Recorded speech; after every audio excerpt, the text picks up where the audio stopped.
This is Pretty Much Pop, a culture podcast in need of 4 units Oneg, a round of epi, and a chest tube stat. Today we're discussing medical dramas in light of the success of The Pitt. This is Mark Linsenmeyer, the cocky surgeon with no bedside manner who takes no guff. This is Al Baker, the ornery hospital administrator who's got no time for your cowboy medical antics. I'm Sarahlyn Bruck, and I am also the plucky, long-suffering nurse who's seen it all. This is Lawrence Ware, the brilliant doctor who's haunted by his demons. Wow. So this was my request that we do this, and Lawrence was very hesitant about The Pitt specifically. These things have gotten increasingly graphic. I remember when watching ER, because it was on for 15 years, and I saw at least 10 years of it. I watched every single episode of ER. I loved that show. Okay. So at some point, they started like showing the chest cavity with people's hands in it. They didn't do that the first seasons, I remember, but standards changed. But, you know, we knew that The Pitt would have. So how scarring was it, Lawrence? Okay, so here's the thing. I am not a big fan of gore. I love horror movies, but I'm not a big fan of gore. I don't like the Terrifier. I don't like things that are just over-the-top gory. This movie rivals many horror movies in the levels of gore that it has. And now I understand that in the actual real world of doing medical stuff, this is shown, or this, I don't know if it's shown, it just happens. But I was not ready. And boobs, because that's a thing that they wouldn't do. Oh, yes, you were operating on your chest, but you have a bra on. That's okay. That's the way. It threw me for a loop. Now, outside of the gore, which I had to watch between my fingers because it was so much for me, it's a really good show. It's a really, really good show. I really enjoyed the show, but man, that gore was hard to get past for me. And I just wish that maybe there was like an edited version where I could watch it without the over-the-top gore. But it was really good, but man, it was hard to get to those gory parts. Oh my God. Yuck. Yeah, I was a lot happier in my life before I knew what degloving meant. I don't want to know it. The gore was really interesting because it felt a little bit performative to me. Like the fact that the degloved foot was among the first visuals that we saw in the show, that felt very much like a thesis statement to me. Like the show is this ain't your granddad's medical drama, so get ready for stuff to get real. But thankfully, it's never more than once or maybe twice an episode that you see something truly vile. And it feels like the gore is there to ground the show in reality, and it does that very well. I cannot unsee certain things. I feel like I'm a different person after watching The Pitt in some ways. I have been deflowered. I completely agree. All right, so now we've addressed the bloody elephant in the room. Let's go around, sort of give some history. So again, I'd watched many years of ER, and then I thought that was enough. Like, I don't need to ever see another medical drama of any sort ever again. I did then start watching The Good Doctor when it came on, sort of as a guilty pleasure. But it is, you know, educational about autism, but it had a lot of corny soap stuff. And I watched all the seasons of that. And no matter how silly and woke it got, and that kind of got me a little more interested. I watched a couple seasons of The Resident because I just thought it was like, yes, what if there's a medical drama in which everybody's an asshole? Like, I just thought that was an interesting twist on the formula.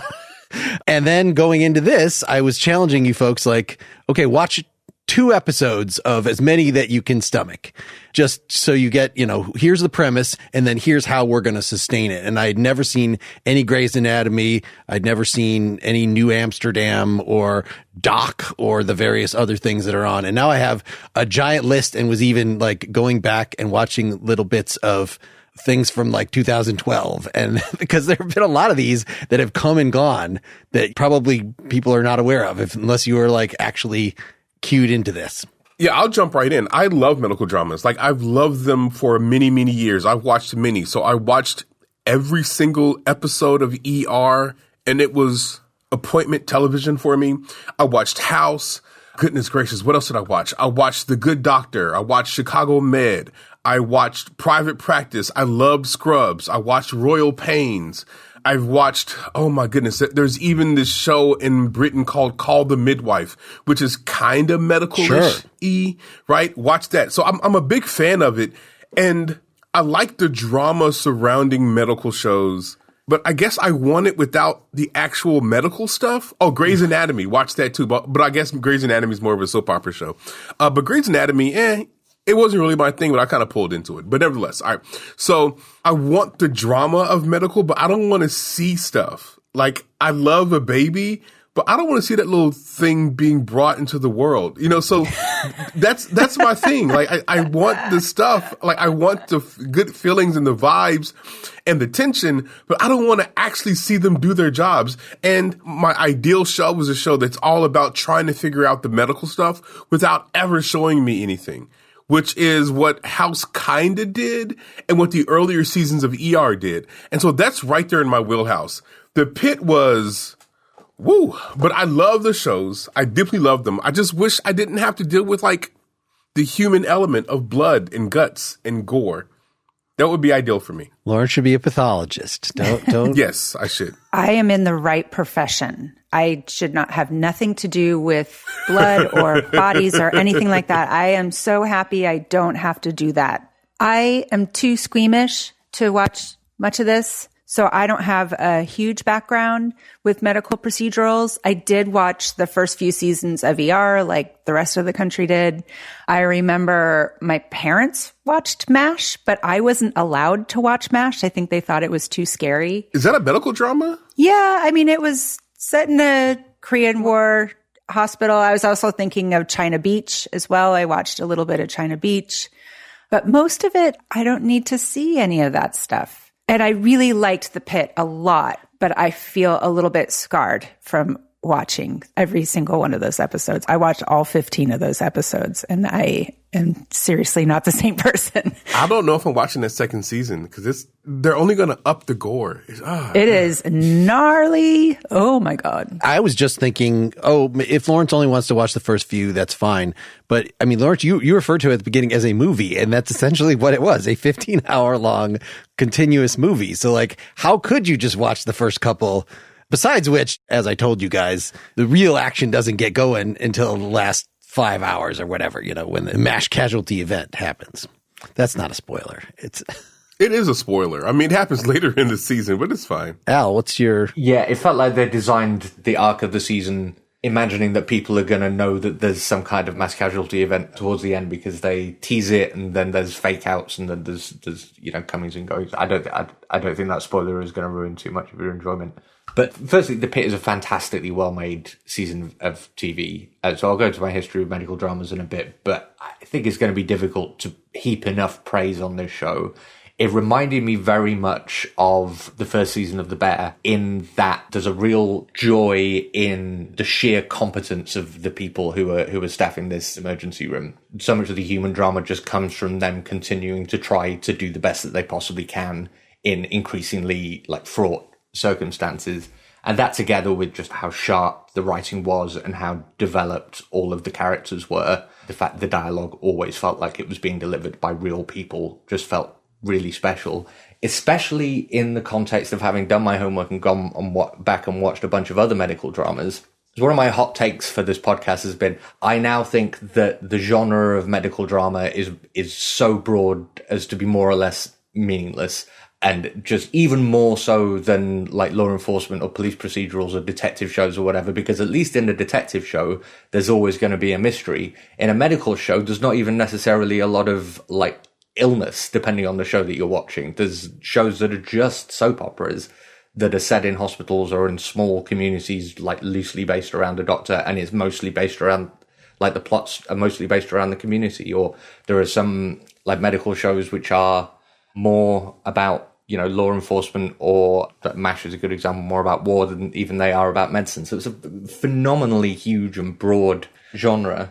And I was just started thinking about why it's been the case, because I looked at some of the medical dramas have been on TV as long as TV has been around, and they're some of the longest running shows that have ever been made. And really, it's kind of easy to see why that is, because you get built-in tension, you get built-in stakes, and you are automatically sympathetic to all of your lead characters because no one's going to look at a doctor and with no further information and go, that guy is a prick. You're automatically on side.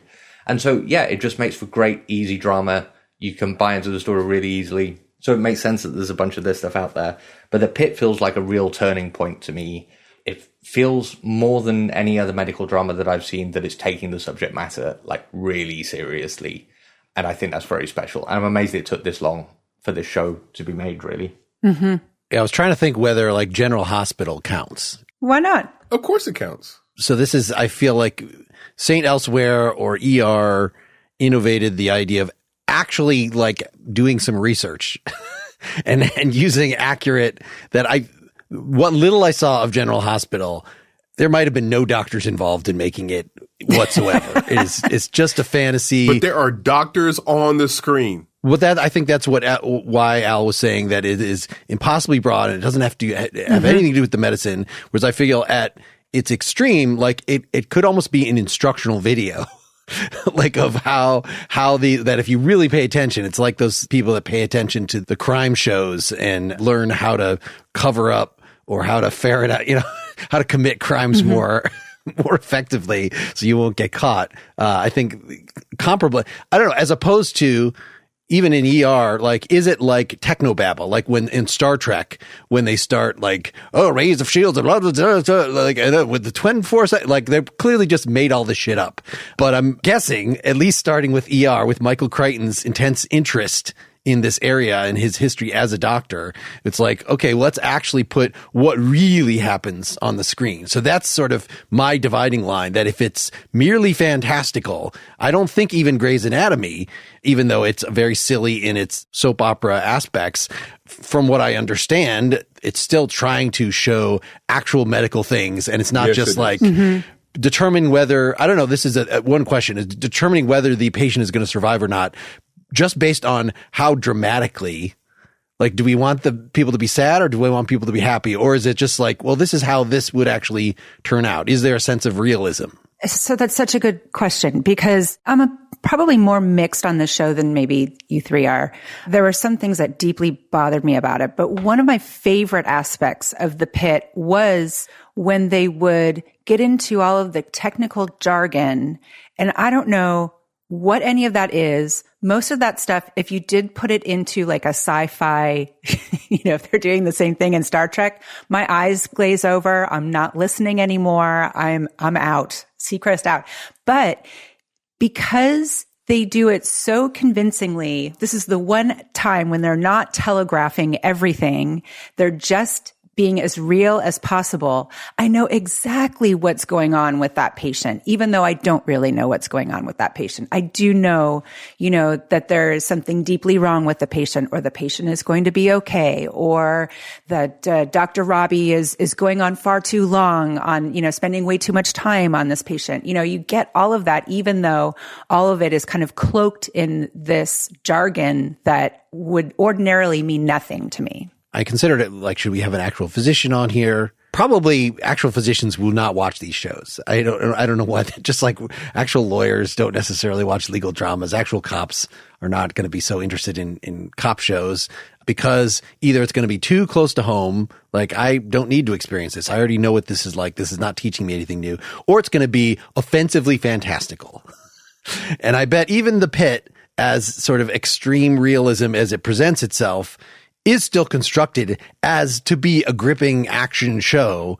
And the question I just asked, like, are we going to determine, not that it's, we're just having a patient survive for purely dramatic purposes when it would never happen that way in real life, but they're setting up like, okay, we're going to have these, we want to have people having the worst day of their lives. We don't want to have everything be, I don't know. It seems like there's often a balance on these shows, that there'll be an A plot, a B plot, maybe a C plot. And if something bad happens to one person, well, somebody else is probably, it's got to work out for them, because it can't just be a huge bummer. I don't know if Pitt is as strict about that. No, I like that too, actually. Honestly, I think not having a doctor on here is good, because this is probably out of left field, but I think it has applicability here. There's this movie called God's Not Dead. And in God's Not Dead, there is a philosophy professor who shows up. Mark, have you seen this? I've seen clips. It infuriates me. It's an infamous movie. It infuriates me. A philosophy professor shows up, and there's this entire section about God, and he just like passes around a sheet of paper and says, if you just sign this sheet of paper, we're just not going to cover God because God's dead. And it infuriates me. And by the way, it's so bad that the philosophy professor dies in the end. Like, it's over the top. Anyway, but that's how a doctor, I imagine, would feel about these kind of shows. Like, the same kind of anger that I have about that particular movie. They're like, that's not how it works. We would never do anything like that. I imagine that's what a doctor would say, because that movie, to this day, in fact, I showed that movie in philosophy class to let them know I'm not like this. This is not how actually philosophy works. Anyway, bottom line, I imagine that's the way a doctor would be. Particularly an ER doctor, they would watch that show and be like, no, that's not how we do things. And they just be criticizing it. And that's kind of not the point, really. Like, when you're making a medical show, you want a little bit of realism, maybe too much realism when it comes to the Pit, but it's all about the drama. That's really what you're trying to go after, right? And oftentimes medical doctors, they're just doing their job. There's not a lot of drama. I mean, maybe they're falling in love. I don't know, but there's not this level of drama in an actual ER. I just don't think that's what's happening. I just wildly dispute this assumption that you guys are operating with.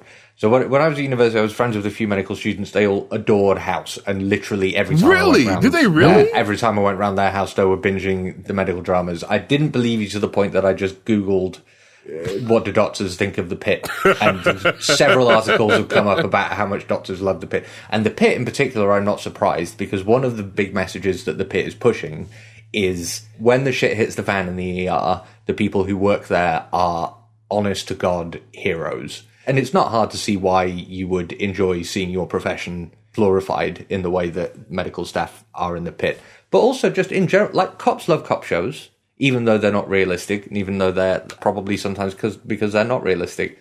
And I think medics tend to love medical shows as well.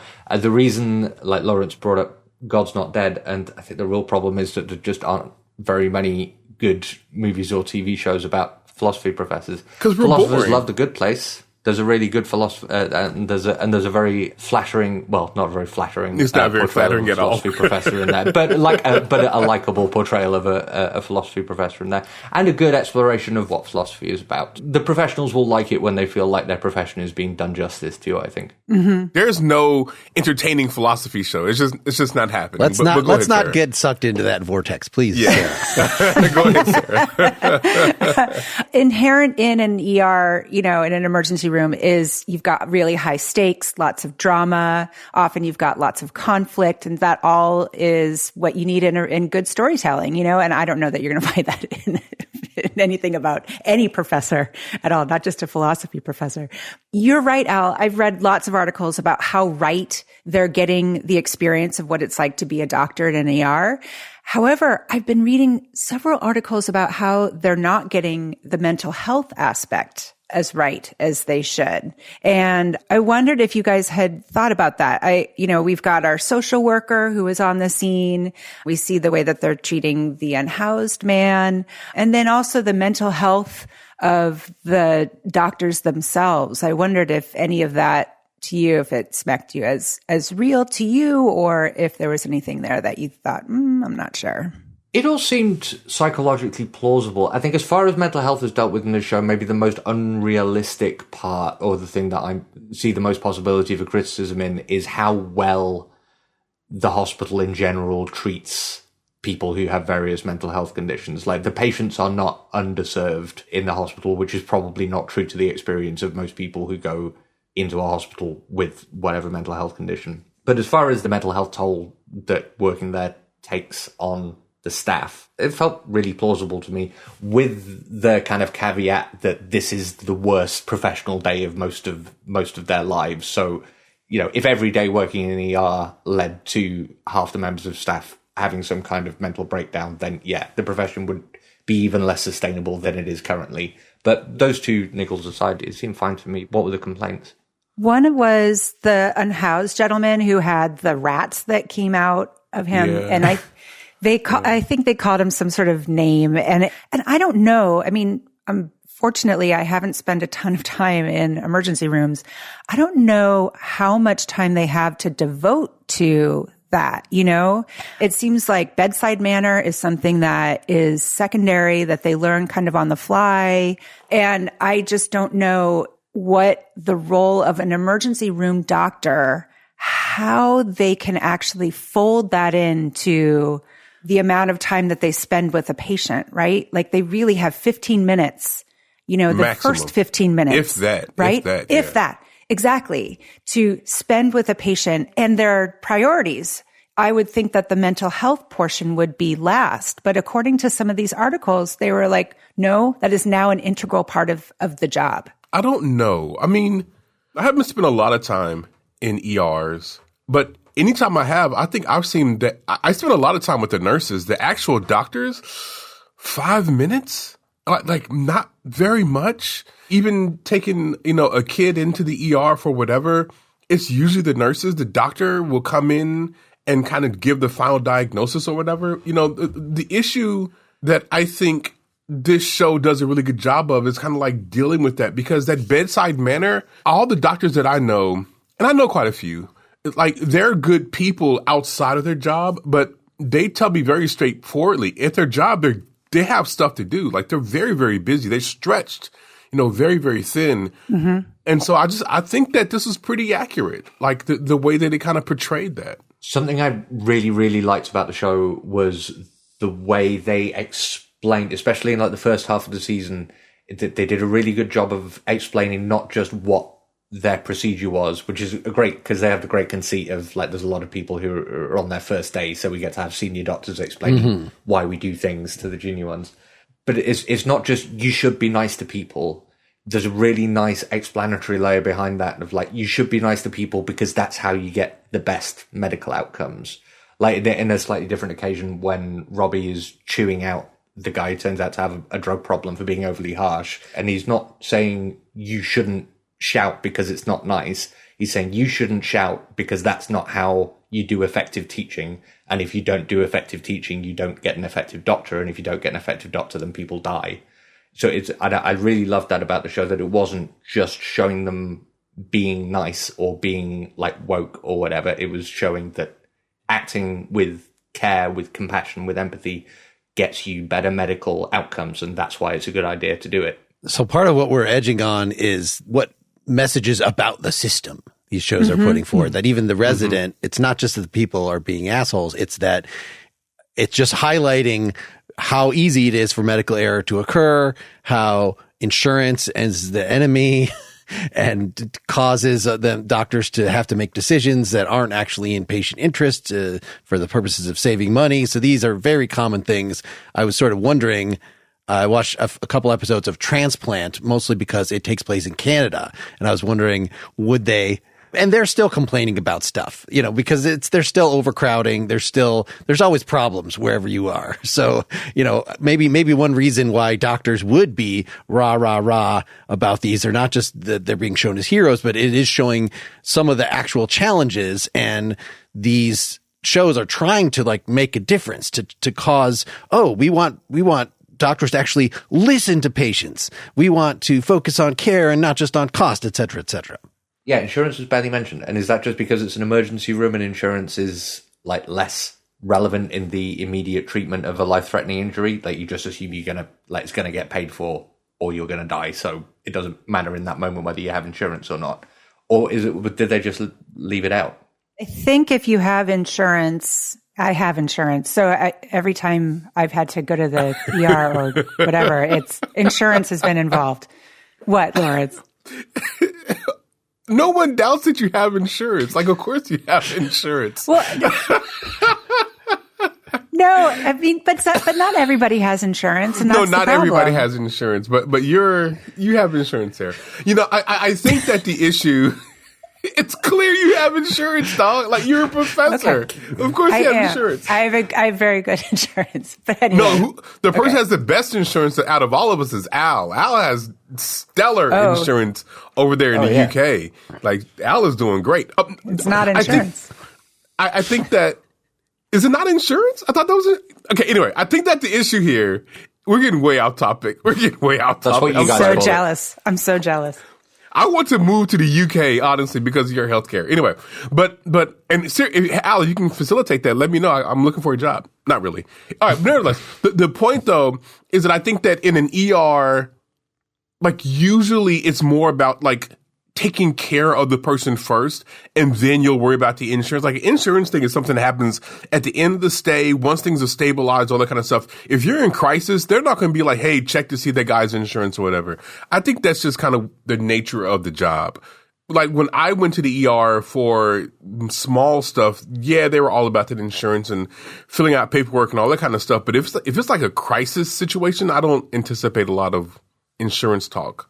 If you're being degloved or something like that, I just don't think that's going to be happening. I think the resident might take place at least partly in an ER. It certainly seems like they're rushing around a lot. And there is a lot of discussion of like, are we going to admit this person? Oh, well, this person doesn't have insurance. We shouldn't admit them. Once we admit them, then the hospital is on the hook for the full cost of their care for however. Can we send them to another hospital? Can we do something else like that? That show sounds like a bunch of jerks. Holy crap. Oh my gosh. I mean, yes, terrible. That's kind of the point. And the other side of that, New Amsterdam is another new one, which seemed very promising to me because like at least one of the cast members was like an old bald guy who looked like a realistic doctor and was not just a young hot person, but and it had this optimistic, like, this is a public hospital and we serve everyone and I'm the new director and I'm going to turn it around and we're going to really focus on patient care. But then it just turned into like a bunch of cheese dip. But it was definitely still trying to deal very earnestly with the political problems of like, well, how does such a place get funded? How do we deal with long-term chronic problems that people have? The way that they dealt with COVID, the way that they dealt with it's all still very earnest, which sometimes bugged me. It got a little preachy there sometimes. You know, I know there's a nursing shortage and yeah, it sucks that an entire floor of rooms can't be used because there's a nursing shortage. And I think they hit on that almost every episode. We get it. But I like that they were making this, even though it felt so much like ER, it was still felt really fresh and new. You know, it felt like they were hitting on a lot of stuff that the medical industry has been going through over just the last 2 years. You know, it all felt very, very new, which is why I think this show is working so well. You know, I mean, and not just the fact that all of the issues that they're talking about, you know, like gun violence and, you know, things like that. The issues that they were bringing in were very new, but also just the way that the show was presented to us. It was all taking place in the hospital itself. We didn't go home with any of them. Anytime we learned about some of their personal history, they had to fold it into the actual immediate storyline itself, which I thought was really fun. You know, bring in that horrible ex-husband, you know, bring in the kid, you know, bring in all that stuff if you really need to, only if you really need to. And I appreciated that. And I love that it wasn't having to work in a format that had to account for commercial breaks or a specific amount of time per episode. They had that flexibility, and I thought they used it really well. So is the success of one of these shows almost entirely dependent on the characters? That it seems like, yes, okay, there could be some interesting cases they're dealing with, but you don't watch these to become educated in medical stuff. There's these interesting political points that are made, but you don't watch it because you want a policy recommendations. It's just like, are these characters appealing or are they not? And there is that conflict I was just pointing out that I would like them to be starkly realistic like actual doctors. But probably most actual doctors are fairly boring and certainly not the hottest people you have ever seen in your lives. So it seems like the Pitt managed to have a nice balance. They didn't strike you as like, this is Project Runway. You know, this is the new crop of male and female models rolling in here. But you know, it's still TV. You gotta, people have to be photogenic enough. No, there's certainly a stark contrast with ER. I went back and watched the first couple of episodes of ER again. The first thing I noticed was that this is still holds up hugely, just as in terms of it's a great show. well-made TV. Yeah, it really is. It's a really great show, and it is well written and it's well made. It's terrifically acted, but also, like, speaking of terrifically acted, God, George Clooney.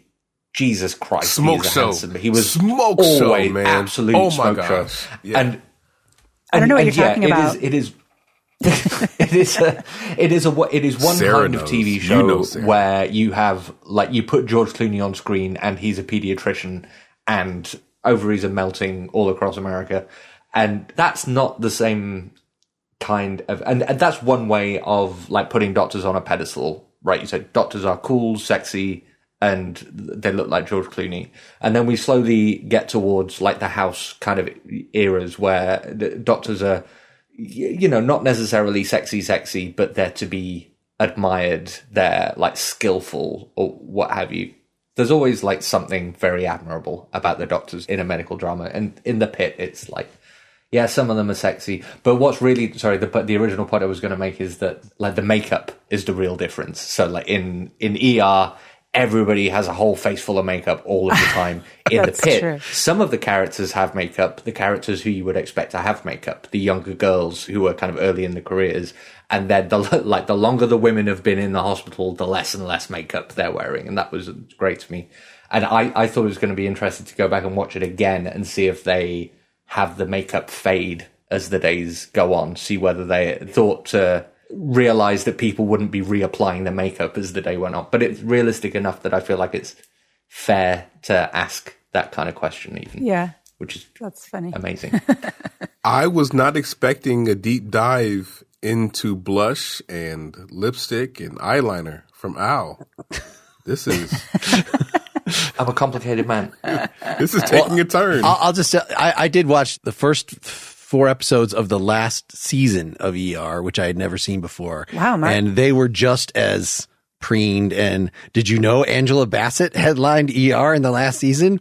I did not know that. I surely did. Had tuned out quite a bit before that. But I got to see a couple long-standing characters leave the show during those few episodes, so that was good. But the whole thing struck me as way more cheesy than I remembered, especially by contrast, because I watched one episode of Chicago Med, and it made me angry. The way that they would, the tear jerking is starting right now. And I don't care about the situation. I don't care about these characters, because maybe perhaps if it was the only show like that I'd ever seen, I would latch onto it. But why should I open my heart to another team? Wow. If it's just going to be the same show, basically, as several other things. And a show like ER lasted long enough that there was other than some orderlies or whatever, there's no cast continuity between the beginning and the end of that damn thing. Mm-hmm. So it's basically a different show. So Dr. Robbie had left by then. Oh yes, long. I think we need to mention, this is one of the great opportunities for TV headcanon in history, that the Dr. Robbie is the older version of the what was his character in ER? The same actor. I don't remember what his character's name was. Oh, Carter. Wait. Yes, Dr. Carter. Carter. Yeah. That was great. I love it. And it's worth mentioning because that actor is incredible in The Pitt. He is so good. He's really good. The authority that he radiates and the control and the depth of care that you can see is just in him. Absolutely. And I just wondered, does that just come from the fact that he got 8 years I was thinking the same thing. Pretending to be a doctor? But we're talking about all of the main characters who come in. You've got Dr. Robbie, you've got Dana, who is the nurse Dana. Holy shit, she is so good in that part. She is so good in that part. She is so Pittsburgh. I mean, with all the yins and all, she's fantastic. There were several of the younger, I liked Dr. Mel. I thought she was really great with her relationship with her sister. There are other I even like Dr. who was the one with the drug problem? Dr. Langdon. I thought he did a great job. And I like Dr. Collins. But what I thought this show did really well was they established a relationship. The audience has a relationship with those main characters. They have enough episodes to where we get invested, but they also bring in such great supporting players that are also there for multi-episodes. Many are. And you end up developing a relationship with those secondary characters and get invested in their storylines. I mean, there were some storylines that just broke my heart. The kid who came in with the overdose and his parents, and the girl and her sister, one of the girls drowns. And, just some of these storylines, you end up really, really caring for these characters And it's because of the writing. I don't think all of the characters were as successful as some, but I thought overall the show did a really good job of not just having us be invested in the main characters, but also in those secondary players who came in for one or a handful of episodes. I wonder if it helped that you could dwell on the situation for multiple episodes in a way that you can't on a normal medical drama. That maybe that what made me angry about the Chicago Med episode. It was asking me, care about these people right now. We've introduced them 3 minutes ago. Yeah. And I'm my wife is dying in front of me. And it just seemed like, and the choice of where the music comes in, what kind of music it is, how it is trying to jerk your tears. It really makes a lot of difference to me in terms of how insulting or sappy do I feel like the show is. Mm-hmm. And they don't do music in this show. They don't do music in the Pit. No. I mean, I was not a big fan of the doctor with the bangs. Like, she just kept explaining and oversharing to anyone that she could. You know, there was also the mom with didn't give her kids vaccines. I thought she was pretty wooden, or not wooden. I thought she wasn't given enough. It wasn't a very well developed character. But for the most part, I thought they did a good job. Can I give a light criticism, though? Maybe even not light, just a criticism. 15 episodes seems a lot. And maybe I am just more accustomed to shorter shows, but 15 episodes just felt like a huge investment, and it felt like it dragged a little bit in places for me. I just don't know if I needed 15 episodes this long. It's just, I don't know. Did anyone else feel a little bit of a drag sometimes? I only felt a drag in the very last episode because it was beautifully paced, I thought, up until that point. You had the slow build, and then there was a little bit of a lull, and then shooting, and then drama. That's cleared up by the end of the 14th episode, and then the 15th is just a victory lap, essentially, where you get to check in on all the characters once more. And I don't think we really learned anything important or new in that last episode that couldn't have been shoehorned into the second to last. But I thought the length of the series was pretty good. I didn't get bored. I was really hooked, honestly, right up until the very last episode. And I really liked how they used the time format that they went with. So the idea is it's like a real-time thing, and every episode is an hour of this shift. But they're not slavish about it. Like we talked about Adolescence a few weeks ago, and that is literally a minute-by-minute walking through the plot. And it worked very well for that show. But it's a very hard thing to do, and you shouldn't do it unnecessarily. And The Pit is a very good example of how to take a premise like that as seriously as you need to in order for it to work for the show. Because, I mean, to start with, most of the episodes are 57 minutes long, so you're not getting that we're being cheated out of at least 3 minutes every hour. But it also felt like it wasn't a real-time show in any meaningful sense. It was giving you a selection of scenes that happened during that hour of the day, but it wasn't a real-time show. And that was great. Helped keep the pace and didn't let it get bogged down. There were lulls through the series, but I wasn't bored until the finale. I wasn't bored at the finale. I liked the 15-episode arc because I felt like it was in so many ways trying to be... There's so much connective tissue between this show and a network show, which normally would have been 22 episodes, right? And I like that it was 15 because it gave so much room for us to actually get to know the characters. You know, there were so many characters at first.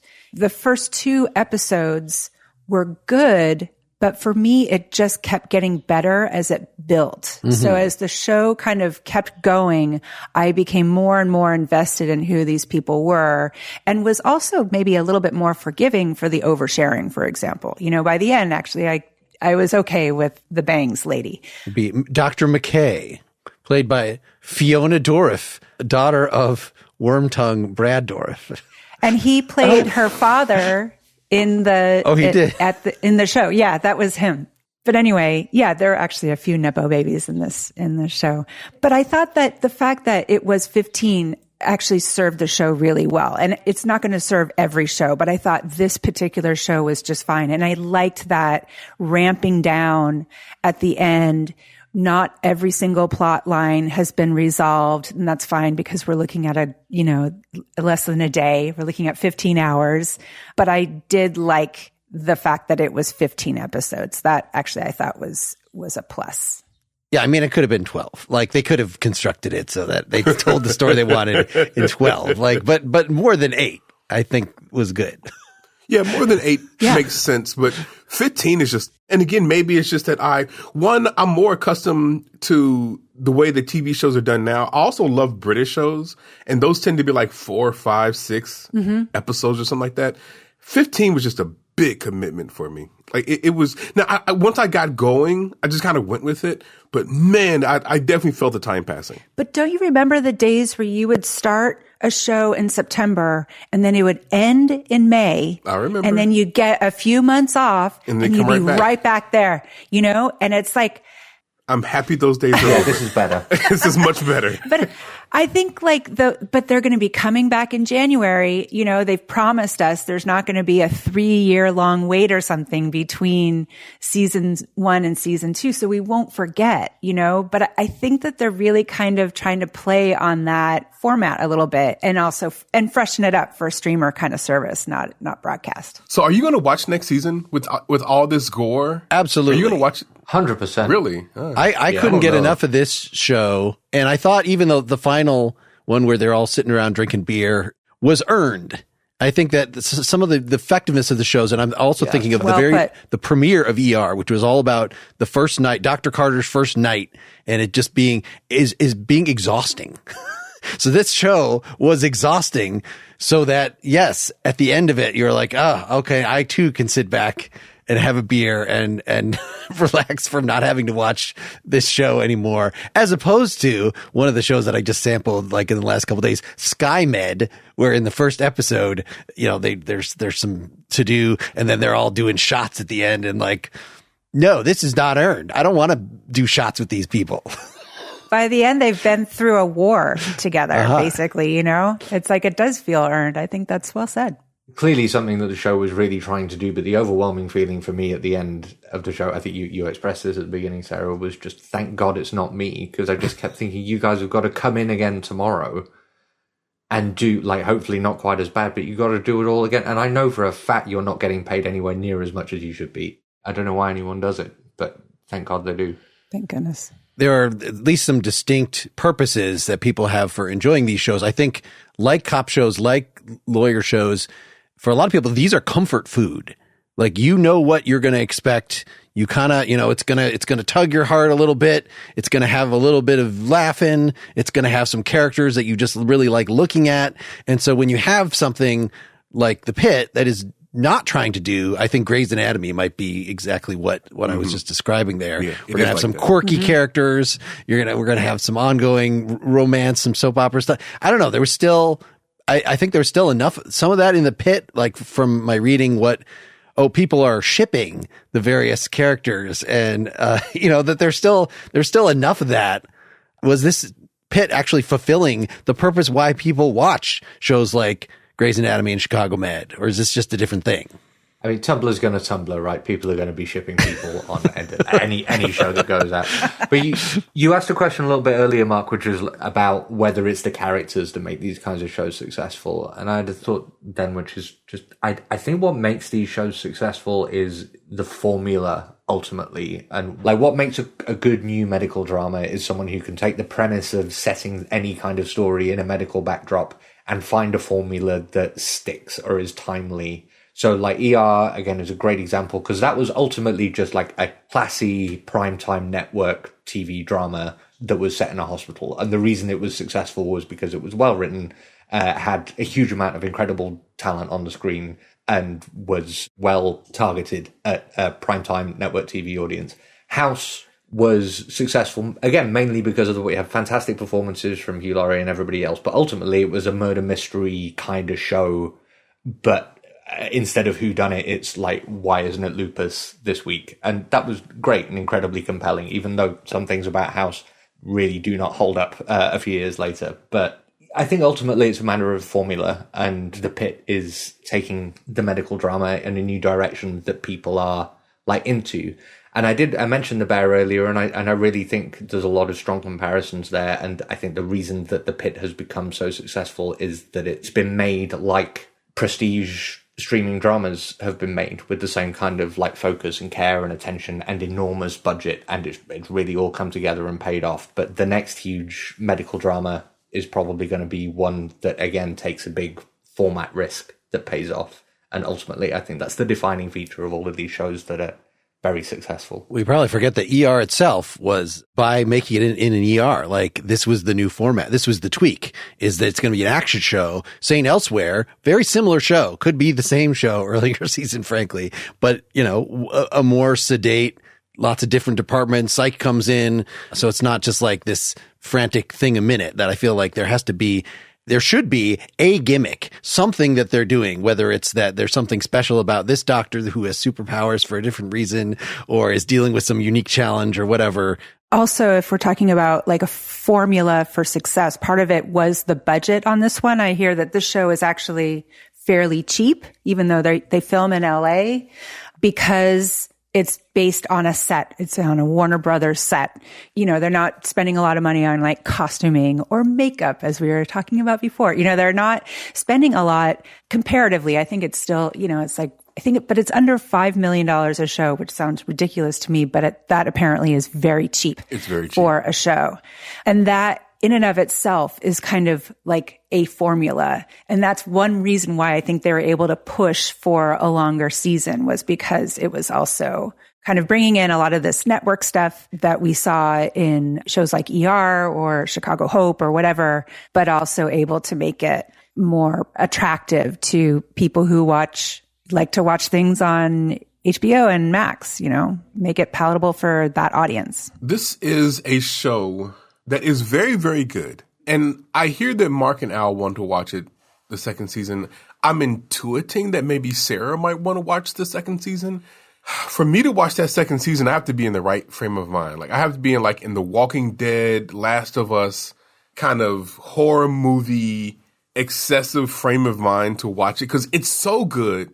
And I will watch it eventually, but it will not be appointment television for me. I can't do it weekly. I have to binge it, and I have to just be in the right frame of mind to watch it, because it is so gnarly that it's not enjoyable. Like, so ER was enjoyable for me. Even though people are getting killed, Law and Order or whatever, that's enjoyable. I can put that on in the background and just kind of do something. But like, I can't be like making dinner during this show. I can't be eating dinner or eating lunch during this show. Like, I have to be in the right frame of mind for it. So, you know, I'm going to watch the second season. It's going to require me to be in the right place. The whole family gathered around the dinner table, watching the Pitt together. I used to watch ER with my mom and grandmother, and we were like, oh, these crazy kids, you know? That is not what's going to be happening with the Pitt. It's just not. Yeah, I will probably watch it again. I'm not really a big binger anyway, but I can't really binge this show. This show is exhausting. It's really gnarly. There's only so much of that I can take. And because we were recording, you know, I was watching 2 episodes a day, which felt like a lot. It felt like way too much for my system. But with that said, I will probably be back, and I'll probably be watching it in season 2. Sounds like she needs some more of that heroin is what she needs. She needs another hit. Yeah, Dr. Langdon, hook me up. As we say goodbye here, I mean, we can say more in the after talk, but are there other recommendations of maybe shows we haven't brought up yet? I know we pre-talked some of this, so I know what Al's recommendation is. You don't actually, because I've been kicking myself for the last couple of days, because I really should have recommended to everybody a British show called This Is Going to Hurt, which aired a couple of years ago, and is 6 episodes long, Lawrence, which you'll like, but you will not like the fact that there is a lot of pretty explicit obstetrics and gynecology work going on in that show. It's based on the real life memoir of a doctor who published a book by the same name. It stars Ben Whishaw, who everybody will know. Oh, yeah. Q from the recent Bond movies, who's absolutely wonderful. And it's very, very similar to The Pitt in a lot of ways, because it focuses on how hard it is for the doctors trying to deliver like good care in what is, so the political circumstances of This Is Going to Hurt. This is austerity Britain in around 2010, 2012. So there is just no money, and everything is just falling through the cracks. And there's a real tension running through the show between NHS provided care and privately provided care. And it kind of follows this doctor who's struggling to cope with his working conditions and is considering jumping to the private sector for an easier life. But it's an incredible show. It's very hard to watch sometimes, but again, also focuses on like the toll that the work and the system takes on the professionals, and only 6 episodes long. So huge recommend on that. I mean, on the complete opposite spectrum, and it doesn't even deserve to be mentioned in the same breath as The Pitt, although it also takes place in Pittsburgh, so maybe that's the connective tissue. Watson, starring Morris Chestnut. It's on CBS. I'm just going to tell you, man, like I'm a little bit of a nut for this kind of show, but it's like a medical mystery. It's like House, but like a little bit more modern. Stars a black doctor at the center of it. It's a spin on, the Holmes and Watson story. It takes place in Pittsburgh. It's an interesting show. It's been renewed for a second season. I don't know, man. I really enjoyed it. So it's much more light. It's not as grueling, much more enjoyable. That's a little bit more my speed. I really enjoyed Watson. I didn't even know that counted as one of them. I mean, I've seen that pop up for me, and that he has a stethoscope around his neck, but I assumed it was mysteries. Well, it's like mystery, but it's medical mystery. Yeah, but okay. Watson was a doctor in the Holmes stories. So it's kind of tying all those things together. It's fun. It's very fun. Yeah, the only thing I thought maybe The Pitt was missing was a little Doogie. We needed some Doogie Howser. We all need a little Doogie. MPA, you should be in every show. Yeah, talk about comfort TV. That's something that has Truly. a little light. One of the things we didn't talk about is sort of how much can the tone vary, because clearly it can be deadly serious and really realistic, or it can be very sappy, or it can be with a lot of irony and, trying to. So I thought, Al, you had gotten me to actually watch some Scrubs, and I didn't realize that Scrubs was as close to a medical drama as it is. I thought it was just a straight, silly comedy. And of course, the things in that area, I remember watching the first few episodes of Nurse Jackie at some point, like that had that spunkiness. I watched just the first episode of Getting On, which now I see is based on a British sitcom. So I guess I should have looked at the British one first. That, since it happens in sort of a senior care facility, it seemed like a different category of thing. But I think that's the ones I find most interesting. I had Cinemax for a few days, or whatever channel this is on, watch some of The Nick several years ago, which is a historical one. So it's medical drama, but it's 1910 or something. And so it's really gross because they don't know what they're doing. They're chopping open people's heads and stuff. And so that just, like Call the Midwife is actually teaching you something. It's not just the same show over and over again. And I like that better than just have a dopey premise. Like, I watched the beginning of Saving Hope. You guys remember this show? It has Erica Durance, who is do not. Lois Lane in Smallville, as the lead. But the premise is that she's a doctor and she's engaged to another doctor, and the other doctor gets into an accident. And so he's a ghost wandering around the hospital while she is solving cases. Oh, no. Yeah. That's... Oh, man. That sounds like a BoJack Horseman joke, that show. I'll be the ghost of a doctor that haunts the corridors of a hospital and solves mysteries. Around the same time, there's one called Code Black that it's Marcia Gay Harden and Luis Guzman. Like, did you know those people were on a medical drama? Yes, he was on a medical drama, and they're like hugging, and they're, but I was like, I don't think this actually, he's like the head nurse. Seriously, the doctor. He's the head nurse, but he talks the way he talks. I can't take that seriously. No, I don't think it was I ran multiple seasons, so it was not a complete failure. Wow. Anyway, I'll share more of my experiences dipping in the after talk. That is patreon.com/prettymuchpop. Thanks, everybody. It seems like we have at least, people should watch The Pitt. I don't think that we ruined anything. I don't think it's possible to ruin. It's such an experience. Yeah. We did not spoil anything. But be ready. If you haven't seen this, be ready for what's coming. Be ready. Be ready to learn what degloving is. They telegraph every single plot point, so it really is hard to spoil. All right. Thanks, everybody. So long. Bye, guys. Bye-bye. Bye.